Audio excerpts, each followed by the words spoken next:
the screen that you've seen in front of you shows two things. The side on the left shows the top kind of 5 achievements that have been reported. So these are the top 5 going up in 2020, 2021. And the side on the right is showing you the biggest declines. So the biggest rises and the biggest declines. And the main thing that stands out for me immediately is that the top 3 increases are all to do with supporting individuals continuously, whether that is through access, whether that is through context or their networks. And it's about this idea of continuous opportunity. And there are a number of really interesting case studies related to this. So there's Amazon to do, so I'm going to go through these slowly in terms of access. Amazon have introduced Upskilling 2025 project, which is providing access to their employees across multiple range of topics that may not be relevant directly to their job role at the time. There is the other aspect to do with sorry, I'm just going back and forth to do with context.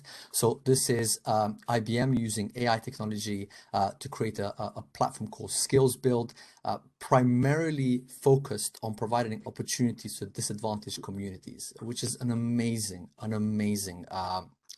opportunity and just a project in itself. And last but not least, the idea of networking. So you have this idea of Etsy, which has created Etsy School, where employees are both teachers and learners at the same time, sharing from one another, learning from one another.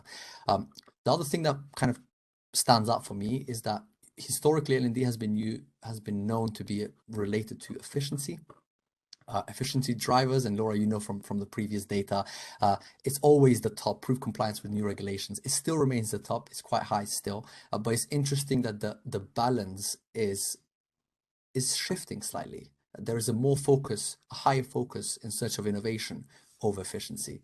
I would love to know some of your thoughts, Laura, on this.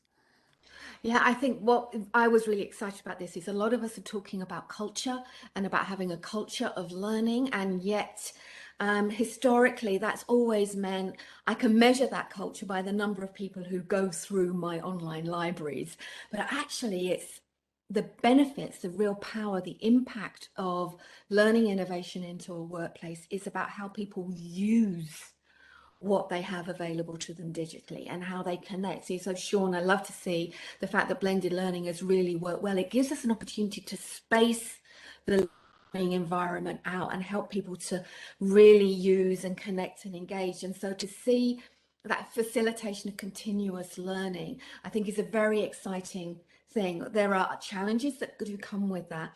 And to me, I think what's also very interesting is the fact that our old way of thinking about compliance to prove that we've ticked the box suddenly has become slightly less important than surviving the chaos or the mayhem that we've had.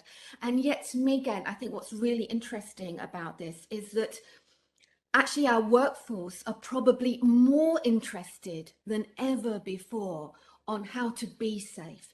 What are the rules? How do I know everything's okay? So I think this actually gives us a great opportunity not to perhaps go back to the compliance story of the old, of let's get everyone through just because we have to, and start to say, actually, how do we connect with the human side of compliance, learning and training as well? So it's so important. What a great all point. Cultural to me. No, what a great point, Laura. I mean, the proof compliance part is super interesting that you mentioned, which is this idea of, again, it's almost L&D speak. It's trying to prove something rather than simply, as you said, the compliance part is about safety. It's trying to make sure that everyone is safe at work, and there's a story behind here. I think just a quick point to those who are setting up their learning strategies with this. The key thing about this, and I think actually, again, you're coming onto it in the next slide, but the key thing about this is just our strategies are there to support the business and not to support the learning agenda. And if we just take that away from today, then we're going to be starting off with our learning strategies in a really strong and powerful way. And we've had this opportunity to be able to do that.